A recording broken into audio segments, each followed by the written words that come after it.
ವೀಕ್ಷಕರೇ, ಮುಂದಿನ ವಿಧಾನಸಭಾ ಕ್ಷೇತ್ರ GBA ಚುನಾವಣೆಯ ಲೆಕ್ಕಾಚಾರದಲ್ಲಿ ಮತ್ತೊಂದು ಹೈ ವೋಲ್ಟೇಜ್ ಕ್ಷೇತ್ರ. ಸತತವಾಗಿ ಕಳೆದ 4 ಚುನಾವಣೆಯಲ್ಲಿ ಬಿಜೆಪಿ ಪ್ರಾಬಲ್ಯವನ್ನು ಸಾಧಿಸಿರುವಂಥ ಕ್ಷೇತ್ರ. ವಿಧಾನಸಭಾ ಚುನಾವಣೆಯಲ್ಲಿ ಬಡ್ಡಿ ಮಗಂದು ಜಾತಿ ಅನ್ನೋದೊಂದು ಇದ್ದಿದ್ದರೆ ಸತೀಶ್ ರೆಡ್ಡಿ ಭವಿಷ್ಯದಲ್ಲಿ BJPಗೆ CM ಕ್ಯಾಂಡಿಡೇಟು. ರೆಡ್ಡಿ ಸಮುದಾಯದಲ್ಲಿ ಹುಟ್ಬಿಟ್ಟವ್ರೆ, ಅಹಿಂದ ನಾಯಕ ಏನಾರು ಆಗ್ಬಿಟ್ಟಿದ್ದಿದ್ರೆ ಸತೀಶ್ ರೆಡ್ಡಿ ಖಂಡಿತವಾಗ್ಲೂ BJPಗೆ ಸಣ್ಣ ಕಪ್ಪು ಚುಕ್ಕೆಯೂ ಇಲ್ಲದಂತಹ BJPಯ ನಾಯಕ. ಸತತವಾಗಿ 4 ಬಾರಿ ಬೊಮ್ಮನಹಳ್ಳಿ ಕ್ಷೇತ್ರದ ಜನ ಅವರನ್ನು ಆಯ್ಕೆ ಮಾಡವ್ರೆ. ಹೀಗಾಗಿ ಆ ಕ್ಷೇತ್ರದಲ್ಲಿ GBA ಲೆಕ್ಕಾಚಾರ ಹೇಗಿದೆ ಅಂತ ನೋಡೋಣ.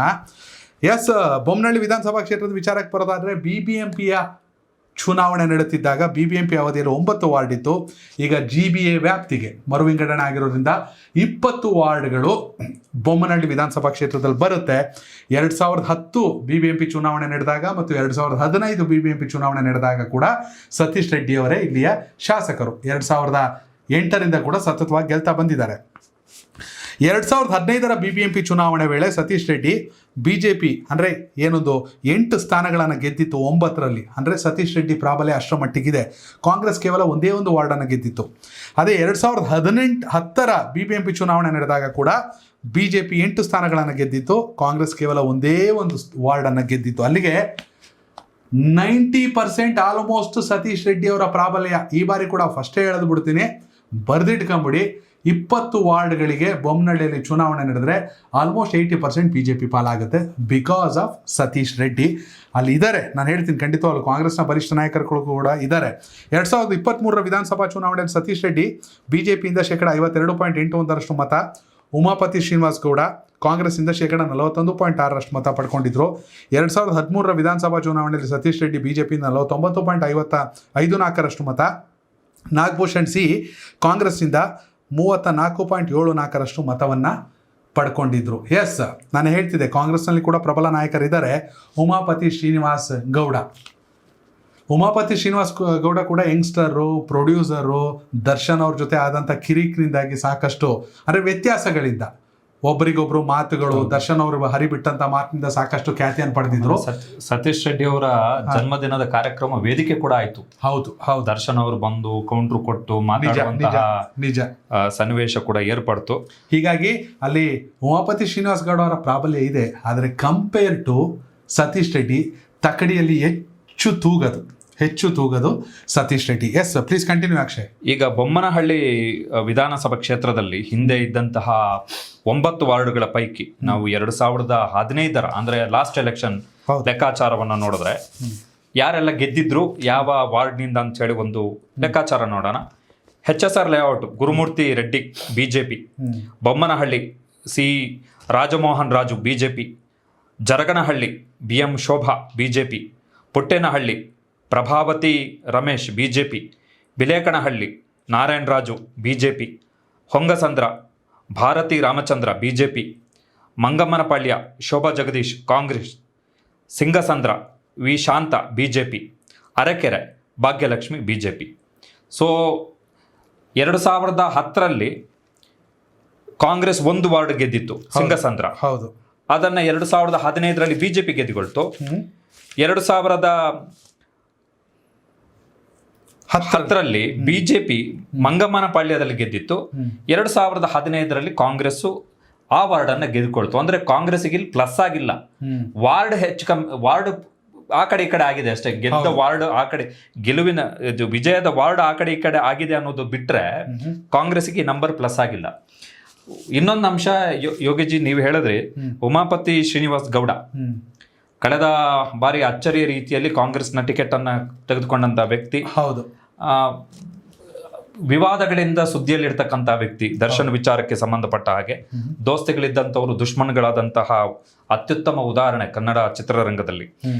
ಉಮಾಪತಿ ಶ್ರೀನಿವಾಸ್ ಗೌಡ ಅವರ ಲೆಕ್ಕಾಚಾರಕ್ಕೆ ಬಂದ್ರೆ ಯೋಗಿಜಿ, ನೀವು ಕಂಪ್ಯಾರಿಟಿವ್ಲಿ 2013 ಮತ್ತು 2023ರ ವಿಧಾನಸಭಾ ಚುನಾವಣೆ ಅಂಕಿಅಂಶವನ್ನ ತೆಗೆದು ನೋಡಿದ್ರೆ ಸತೀಶ್ ರೆಡ್ಡಿ ಅವರಿಗೆ ಮೈನಸ್ ಆಗಿಲ್ಲ.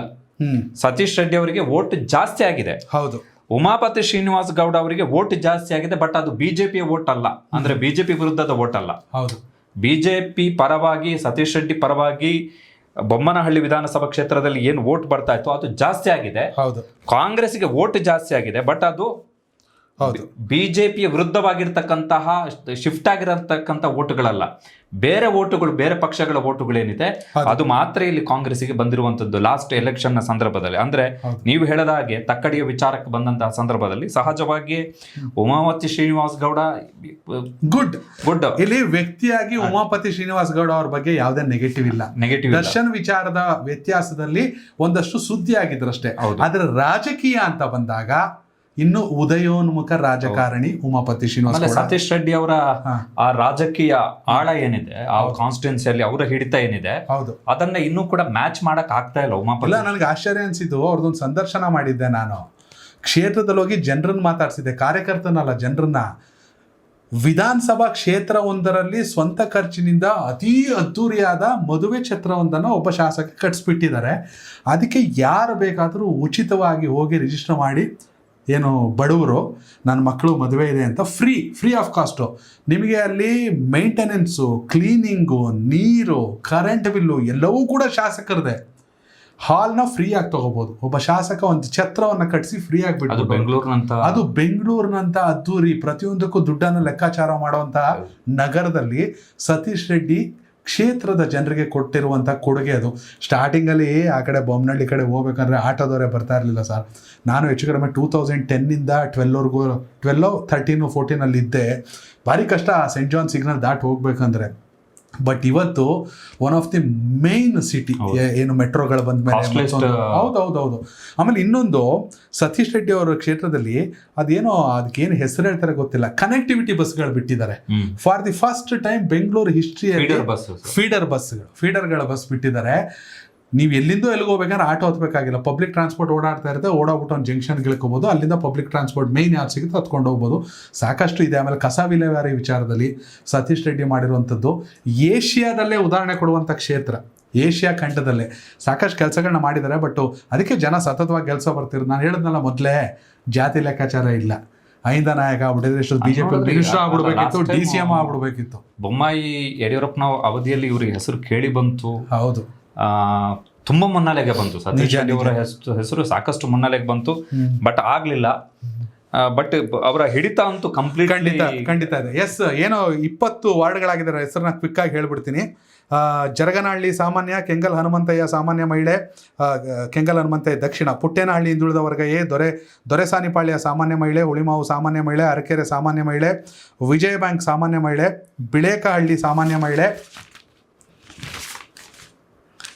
ಸಾಮಾನ್ಯ ಮಹಿಳೆ, ಹಾಗೆ ಕೋಡಿ ಚಿಕ್ಕನಹಳ್ಳಿ ಪರಿಶಿಷ್ಟ ಜಾತಿ, ಜೊತೆಯಲ್ಲಿ ದೇವರ ಚಿಕ್ಕನಹಳ್ಳಿ ಹಿಂದುಳಿದ ವರ್ಗ ಬಿ, ಬೊಮ್ಮನಹಳ್ಳಿ ಸಾಮಾನ್ಯ ಮಹಿಳೆ, ಹೊಂಗಸಂದ್ರ ಸಾಮಾನ್ಯ ಮಹಿಳೆ, ಗಾರ್ವೆಬಾವಿಪಾಳ್ಯ ಸಾಮಾನ್ಯ, ಸಿಂಗಸಂದ್ರ ಸಾಮಾನ್ಯ ಮಹಿಳೆ, ಬಂಡೆಪಾಳ್ಯ ಹಿಂದುಳಿದ ವರ್ಗ ಎ, ಮಂಗಮನಪಾಳ್ಯ ಸಾಮಾನ್ಯ, ಹೊಸಪಾಳ್ಯ ಸಾಮಾನ್ಯ ಮಹಿಳೆ, ಇಬ್ಲೂರು ಪರಿಶಿಷ್ಟ ಜಾತಿ, ಅಗರ ಹಿಂದುಳಿದ ವರ್ಗ ಎ ಮಹಿಳೆ, HSR ಲೇಔಟ್ ಸಾಮಾನ್ಯ. ಇದು ಬೊಮ್ಮನಹಳ್ಳಿ ವಿಧಾನಸಭಾ ಕ್ಷೇತ್ರದ ವ್ಯಾಪ್ತಿಯಲ್ಲಿ ಬರುತ್ತಿರುವಂಥ ಹೊಸ, ಅಂದರೆ ಹಳೆಯದು ಹೆಸರಿದೆ, ಹೊಸದಾಗೂ ಸೇರ್ಪಡೆ ಆಗಿದೆ, 20 ವಾರ್ಡ್ಗಳ ಹೆಸರು. ಒಟ್ಟಿನಲ್ಲಿ ಒಟ್ಟಾರೆ ಬೊಮ್ಮನಹಳ್ಳಿ ವಿಚಾರಕ್ಕೆ ಬರೋದಾದರೆ ಕ್ಲೀನ್ ಸ್ವೀಪ್ ಅಂತ ಹೇಳೋಕ್ಕಾಗಲ್ಲ. Almost 80 to 90% BJP. Umapathi Srinivas Gowda ಅವರು ಈ ಕಾರ್ಪೊರೇಷನ್ ಎಲೆಕ್ಷನ್ ನಲ್ಲಿ ತಾಕತ್ ಪ್ರದರ್ಶನ ಮಾಡಬೇಕು. ನಿಜ ಖಂಡಿತ. ಯಾಕಂದ್ರೆ ಡಿಫರೆನ್ಸ್ ಅವರ ಕೆಪಾಸಿಟಿ ಏನು ಅಂತ 2028 ವಿಧಾನಸಭಾ ಚುನಾವಣೆಗೆ ಇದು ದಿಕ್ಸೂಚಿ ಆಗುತ್ತೆ. ಉಮಾಪತಿ ಶ್ರೀನಿವಾಸ್ ಗೌಡ ಅವರಿಗೆ ಕೂಡ ಆಸ್ ಎ ಯಂಗ್ಸ್ಟರ್ ಆಗಿ, ಯೂತ್ ಲೀಡರ್ ಆಗಿ ಬೆಸ್ಟ್ ಆಪರ್ಚುನಿಟಿ ಇದು. ವೀಕ್ಷಕರು, ನೀವು ಕೂಡ ಬೊಮ್ಮನಹಳ್ಳಿ ವಿಧಾನಸಭಾ ಕ್ಷೇತ್ರದ ಮತದಾರರಾಗಿದ್ದರೆ ದಯವಿಟ್ಟು ಕಾಮೆಂಟ್ ಮೂಲಕ ತಿಳಿಸಿ, ಈ ಬಾರಿ GPA ಚುನಾವಣೆಯಲ್ಲಿ ಪ್ರಾಬಲ್ಯ ಸಾಧಿಸೋ ಪಕ್ಷ ಯಾವುದು ಅಂತ. ಧನ್ಯವಾದಗಳು. ಕನೆಕ್ಟ್ ಕರ್ನಾಟಕ, ಇದು ನಿಮ್ಮ ನೆಟ್ವರ್ಕ್.